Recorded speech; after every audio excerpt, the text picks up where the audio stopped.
हाँ जी बच्चों, स्वागत है आपका आपके अपने प्यारे से YouTube चैनल एग्जामपुर पे। तो आज है 1 अप्रैल और आज है आरबीआई का स्थापना दिवस। आपसे अक्सर पेपर में पूछा जाता है कि आरबीआई का स्थापना दिवस कब मनाया जाता है, तो आप बताते हैं जी 1 अप्रैल को मनाया जाता है। अब ये क्यों मनाया जाता है? आरबीआई से जुड़ने वाले जितने भी एग्जाम में आने वाले क्वेश्चन हैं, जितने भी पीवाईक्यू हैं, वो इस वीडियो के थ्रू आपके सारे के सारे हो जाएंगे। तो एक एक बात के बारे में हम आरबीआई की जानेंगे, तो वीडियो में एंड तक जुड़े रहना भाई। तो देखिए, हम हैं कलम से क्रांति एग्जामपुर। तो चलिएगा, परिवर्तन बैच हमारा शुरू हो चुका है, आप लोगों को पता ही है जैसे कि। तो ये है भाई भारतीय रिजर्व बैंक का लोगो। भारतीय रिजर्व बैंक का लोगो है ये, ठीक है, जिसमें आपको ये टाइगर दिखाई दे रहा है और यहाँ पर पाम ट्री, जिसे क्या ये ट्री ऊपर बना हुआ है, जैसे आपको लगता है नारियल का पेड़ है, लेकिन ये है पाम ट्री। तो यहाँ पर देखिए, इसके बारे में भी बहुत बेहतरीन तरीके से जानेंगे। उससे पहले मैं आपको ये बता दूं कि आरबीआई की जो स्थापना है एक्चुअल में हुई क्यों। जैसे देखिए, 1935 में आरबीआई की स्थापना हुई थी और उस समय भारत पर राज कर रहे थे अंग्रेज, यानी कि ब्रिटिश रूल चल रहा था। तो अब यहां पर देखिए, अंग्रेज बहुत दिमाग वाले लोग थे। उनको ऐसे था कि इंडिया का एरिया बहुत ज्यादा है, बांग्लादेश यहां इंडिया में मर्ज था उस टाइम पर, पाकिस्तान भी इंडिया का एरिया था, तो भारत तो था ही। तो अब यहां पर देखिए, इन्होंने सोचा क्यों ना इतना बड़ा एरिया है, इसके लिए एक केंद्रीय बैंक यानी कि सेंट्रल बैंक की स्थापना की जाए। तो इसी आइडिया के तहत अंग्रेजों ने सेंट्रल बैंक जो स्थापित किया वो किया RBI, reserve bank of India. RBI reserve bank of India. तो चलते हैं, देखिए बहुत इंपॉर्टेंट क्लास है, मिस मत करना एक भी पॉइंट। पेपर जो भी पेपर आएगा वहां क्वेश्चन जरूर मिलेगा आपको। तो चलिएगा, रिजर्व बैंक की स्थापना जो है ये 1 अप्रैल 1935 को हुई थी। कब हुई थी? 1 अप्रैल 1935 को हुई थी। इसीलिए हर वर्ष 1 अप्रैल को आरबीआई का स्थापना दिवस मनाया जाता है। और इस बार जो मनाया गया है वो 90th नंबर का मनाया गया है। जी हाँ, 90 साल हो चुके हैं आरबीआई को 90 साल, 90 ईयर कंप्लीट हो चुका है। और आरबीआई ने अपना 90वें नंबर का जो स्थापना दिवस था वो किसके साथ मनाया? कौन गया? राष्ट्रपति द्रौपदी मुर्मू। कौन गया? राष्ट्रपति द्रौपदी मुर्मू मुख्य अतिथि के रूप में वहां पर गई थी। इस बात को आप ध्यान में रखिएगा। तो ठीक है, कौन गई थी भाई? राष्ट्रपति द्रौपदी मुर्मू यहां पर मुख्य अतिथि थी। ठीक है, द्रौपदी मुर्मू, ध्यान में नाम रखिएगा, ठीक है, द्रौपदी मुर्मू। तो अब अगर मैं पूछूं कि 1 अप्रैल 1935 को तो हुई थी, बताइए किस एक्ट के तहत हुई थी? तो आरबीआई की स्थापना जो हुई थी वो एक्ट 1934 था। 1934 के एक्ट के तहत आरबीआई की स्थापना हुई थी। और 1 जनवरी 1949 को, ये डेट याद रखिएगा, 1 जनवरी 1949 को आरबीआई का राष्ट्रीयकरण कर दिया गया था, नेशनलाइजेशन कर दिया गया था, राष्ट्रीयकरण कर दिया गया था, नेशनलाइजेशन जो है आरबीआई का कर दिया गया था। रिजर्व बैंक वाज एस्टेब्लाइज्ड ऑन 1 अप्रैल 1935। अगर कोई इंग्लिश मीडियम में पढ़ने का इच्छुक हो तो ये पीपीटी ग्रुप में डाल दी जाएगी, आप पढ़ सकते हैं। अब इसकी स्थापना रॉयल कमीशन जिसे यंग हिल्टन कमीशन के नाम से भी जाना जाता है, इसके तहत हुई थी। इसकी स्थापना किसके तहत हुई थी भाई? यंग हिल्टन कमीशन के तहत हुई थी। रिजर्व बैंक भारत का केंद्रीय बैंक है, ध्यान में रखिए, ये मैंने आपको ऑलरेडी बता दिया है कि भारत का केंद्रीय बैंक कहा जाता है किसे? रिजर्व बैंक ऑफ इंडिया का, रिजर्व बैंक ऑफ इंडिया को कहा जाता है। अब इसका मुख्यालय जो है मुंबई में है।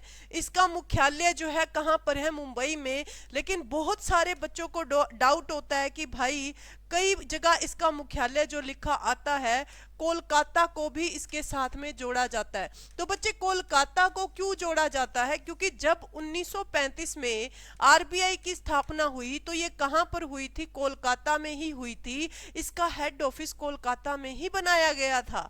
लेकिन हुआ क्या, 1937 में इस कोलकाता वाले हेडक्वार्टर को शिफ्ट कर दिया गया बंबई में। कहाँ शिफ्ट कर दिया गया? बंबई में शिफ्ट कर दिया गया था।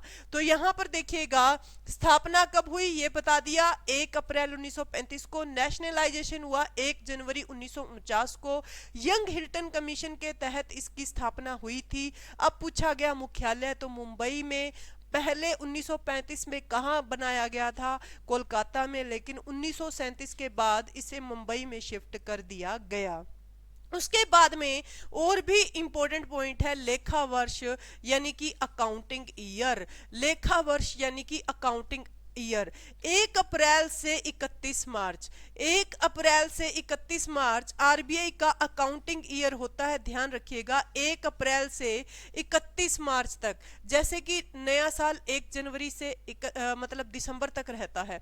ठीक है, तो अब यहां पर पूछा गया कि भाई आरबीआई का अकाउंटिंग ईयर, आरबीआई का एक वर्ष कैसे बनता है? तो 1 अप्रैल से 31 मार्च तक आरबीआई का एक साल बनता है। इसको ध्यान में रखिएगा। तो क्योंकि देखो 1 अप्रैल को आरबीआई की स्थापना हुई थी। प्रकृति नेचर पूछा जाए तो कई बार पेपर में क्वेश्चन आता है कि इनमें से ये बताइए कि क्या ये संवैधानिक निकाय है? क्या ये संवैधानिक निकाय है? बिल्कुल भाई। तो ये एक कॉन्स्टिट्यूशनल बॉडी है, कॉन्स्टिट्यूशन के अंडर आती है ये बॉडी। किसके अंडर आती है? कॉन्स्टिट्यूशन के अंडर ये बॉडी आती है। तो आरबीआई एक कॉन्स्टिट्यूशनल बॉडी है, संवैधानिक निकाय है। जमा पूंजी की बात करें, यानी कहने का मतलब ये है कि जब आरबीआई की स्थापना हुई थी, आरबीआई की स्थापना हुई थी तो इसके पास में कितना धन था, कितनी पूंजी थी? तो आप बताएंगे 5 करोड़ रुपए की पूंजी के साथ में आरबीआई की स्थापना हुई थी। 1935 में ये पूंजी बहुत ज्यादा मानी जा सकती है। 1935 में ये पूंजी बहुत ज्यादा मानी जा सकती है। आज के टाइम पर पूंजीपतियों के लिए ये 5 करोड़ रुपए कुछ नहीं है, हम जैसों के लिए है। ठीक है, तो उस समय 1935 में इसकी क्या बोलते हैं पूंजी कितनी थी? 5 करोड़ रुपए। कितनी थी भाई? 5 करोड़ रुपए के साथ में। क्योंकि देखिए अब अगर कोई भी बैंक एस्टेबलाइज करना है तो उसके पास कुछ अपनी जमा राशि तो होनी चाहिए। ऐसा थोड़ी लोगों को हम, मतलब बैंकों का काम क्या होता है? लोगों से पैसा लेना और लोगों को पैसा देना। देने के लिए भी तो कुछ होना चाहिए ना। तो प्रतीक चिन्ह की अगर मैं बात करूं लोगों की, बंगाल टाइगर प्लस में ताड़ का पेड़ यानी कि पाम ट्री। तो यहां पर मैंने ऑलरेडी आपको दिखाया था लोगो। ये देखिए ये बंगाल टाइगर है, इसको बंगाल टाइगर बोलते हैं। और ये यहाँ पर जो लिखा ये लगा हुआ है ये क्या है बच्चे? पाम ट्री है, ताड़ का पेड़ है। इसे ध्यान में रखिएगा। आरबीआई के गवर्नर की नियुक्ति कौन करता है? Very very important point. RBI के गवर्नर की नियुक्ति किसके द्वारा की जाती है? केंद्र सरकार के द्वारा की जाती है।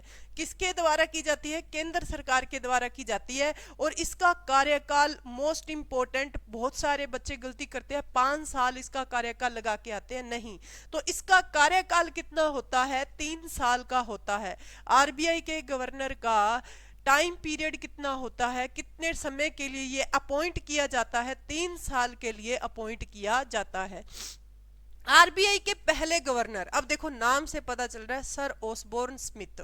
Sir Osborne Smith. तो 1935 में जब आरबीआई एस्टेबलाइज हुआ तो ऑब्वियस सी बात है अंग्रेजों ने इसको एस्टेबलाइज किया था, तो कोई अंग्रेज ही इसका गवर्नर बनेगा। तो कौन बने? Sir Osborne Smith. Sir Osborne Smith जो है इसके गवर्नर बने थे, first governor of RBI sir Osborne Smith. Third जो थे वो थे सीडी देशमुख। ये क्या है? इंडियन है, इसीलिए अगर आपसे पूछा जाए आरबीआई का पहला भारतीय गवर्नर कौन था, आरबीआई का सबसे पहला भारतीय गवर्नर कौन था, तो कौन थे भाई? सीडी देशमुख। बहुत बार पेपर में पूछा जाता है। और first Indian governor of RBI इन्हें बोल सकते हो आप, सीडी। और सीडी देशमुख के समय पर ही 1 जनवरी 1949 को आरबीआई को क्या किया गया था? नेशनलाइज किया गया था। पेपर में क्वेश्चन पूछा जा सकता है कि जब आरबीआई को नेशनलाइज किया गया उस समय आरबीआई का गवर्नर कौन था, तो कौन थे भाई? CD Deshmukh. RBI was nationalised during the time of CD Deshmukh. ठीक है, अब यहां पर बात करते हैं 25वें गवर्नर कब, कौन थे? शक्ति दास, शक्तिकांत दास। अब यहां पर देखिए ये रिटायर हो गए 2024 में। ठीक है, 25वें गवर्नर शक्तिदास कांत थे। 25वें गवर्नर पेपर में पूछा जा सकता है कौन थे, तो कौन थे? शक्तिकांत दास 2024 तक। कब रिटायर हुए? ये दिसंबर 2024 में ये क्या हो गए भाई, रिटायर हो गए। बट अब जो संजय मल्होत्रा जी हैं, जो मैंने ऑलरेडी आपको बताया था कि आरबीआई के गवर्नर कौन बने हैं, तो कौन बने हैं भाई? संजय मल्होत्रा आरबीआई के गवर्नर बने हैं। कौन से नंबर के बने हैं? कौन से नंबर के बने हैं भाई? 26वें नंबर के आरबीआई गवर्नर बने हैं, 26वें नंबर के। करेंसी जारी करने का अधिकार आरबीआई के पास होता है। भाई जितने भी नोट छपते हैं ये कौन डिसाइड करता है? आरबीआई डिसाइड करता है। तो जितनी भी करेंसी जारी होती है, 100 रुपए का नोट, 200 रुपए का नोट, ठीक है, ये किसके द्वारा जारी किया जाता है? आरबीआई चाहे तो 300 का नोट भी जारी कर सकती है। ये कंट्रोल किसके पास में है? आरबीआई के पास में। लेकिन यहां पर एक इंपॉर्टेंट बात क्या है कि 1 रुपए का सिक्का या नोट भारत सरकार के द्वारा जारी किया जाता है। जो 1 रुपए का सिक्का होता है और 1 रुपए का नोट होता है, ये किसके द्वारा जारी किया जाता है? ये भारत सरकार, गवर्नमेंट ऑफ इंडिया के द्वारा जारी किया जाता है। समझ में आ गई है? क्लियर है? उसके बाद में आरबीआई को बैंकों का बैंक कहा जाता है। वेरी वेरी इंपॉर्टेंट पॉइंट है। आपसे पेपर में पूछा जाए कि बैंकों का बैंक किसे कहा जाता है, तो बैंकों का बैंक जो कहा जाता है बच्चे, वो आरबीआई को कहा जाता है। किसको कहा जाता है? आरबीआई को। चलेंगे नेक्स्ट पॉइंट पे। यह राज्य और केंद्र सरकार दोनों का बैंक है। ऐसी बात नहीं है, यहां से राज्य सरकार भी लोन ले सकती है, ऋण ले सकती है, ठीक है, उधार ले सकती है, और हमारे पास में जो सेंट्रल गवर्नमेंट है वो भी ले सकती है। क्या आप ले सकते हो? ठीक है, राम श्याम सीता कोई ले सकता है? नहीं ले सकता भाई, ठीक है। नॉर्मल पर्सन जो है हम, ठीक है, आम बंदा जो है वो नहीं ले सकता, बट सरकारें जो हैं वो लोन ले सकती हैं, चाहे वो सेंट्रल गवर्नमेंट हो, चाहे हरियाणा गवर्नमेंट हो, चाहे पंजाब हो, चाहे राजस्थान हो, चाहे यूपी गवर्नमेंट हो, कोई भी ले सकती है। नए बैंकों को लाइसेंस देता है। नए बैंकों को लाइसेंस कौन देता है भाई? नए बैंकों को लाइसेंस देता है आरबीआई। और किसी भी बैंक का लाइसेंस रद्द भी कर सकता है, जैसे कि पेटीएम पेमेंट बैंक का किया था। पीछे लोगों में भगदड़ मच गई थी क्योंकि पेटीएम में बहुत सारे लोगों के क्या पड़े थे? पैसे पड़े थे। तो नए बैंकों को लाइसेंस देता है और किसी भी बैंक का लाइसेंस भी रद्द कर सकता है। कौन? आरबीआई। ठीक है, यहां पर आएगा आरबीआई अंतरराष्ट्रीय बाजार में भारत का प्रतिनिधित्व करता है। बहुत इंपॉर्टेंट पॉइंट है, आपसे पूछा जाएगा कि अंतरराष्ट्रीय बाजार में भारत का प्रतिनिधित्व कौन करता है, तो कौन करता है? Reserve bank of India. कौन करता है? Reserve bank of India. RBI मौद्रिक नीति, मॉनिटरी पॉलिसी, बहुत ही इंपॉर्टेंट पॉइंट है, वेरी वेरी। किसी दिन टाइम लगा तो इस पे मॉनिटरी पॉलिसी पे मैं अलग से एक लेक्चर जो है वो जरूर लेकर आऊंगी, इंपॉर्टेंट पॉइंट है। तो आरबीआई मौद्रिक नीति का निर्माण करता है। एक बार के लिए आप सिर्फ इतना पॉइंट याद रखिएगा, आरबीआई जो है ये मौद्रिक नीति बनाता है। बैंकों का डिजिटलीकरण भी कौन करता है? डिजिटलाइजेशन ऑफ बैंक्स कौन करता है भाई? बैंकों का डिजिटलीकरण कौन करता है? RBI also digitise the bank. समझ में आ गई?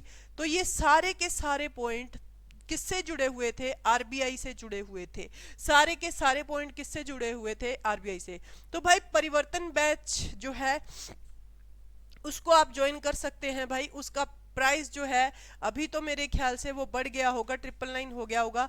आप इस नंबर पे कॉन्टैक्ट नंबर दे रखे हैं, कॉन्टैक्ट नंबर पे कॉल करके, ठीक है, कॉन्टैक्ट नंबर पे कॉल करके ले सकते हो। ये how to download Exampur app, आपको Exampur app step 1 step 2 step 3 सारे समझा रखे हैं। प्ले स्टोर पे जाइए, उसके बाद में एग्जामपुर लिखिए, एग्जामपुर लिखने के बाद में इंस्टॉल कीजिए, इंस्टॉल लिखने के बाद में उसको क्या कीजिए? ओपन कीजिए, फिर रजिस्टर कीजिए। रजिस्टर करने के बाद में आप अपना नाम वगैरह सब कुछ भर के आप आगे जा सकते हैं। और किसी भी प्रकार की सहायता के लिए आप इन नंबरों पे संपर्क कर सकते हैं अगर आपने कोई कोर्स परचेज करना है तो कैसी लगी क्लास? लाइक शेयर जरूर कीजिए। Thank you so much, all the best.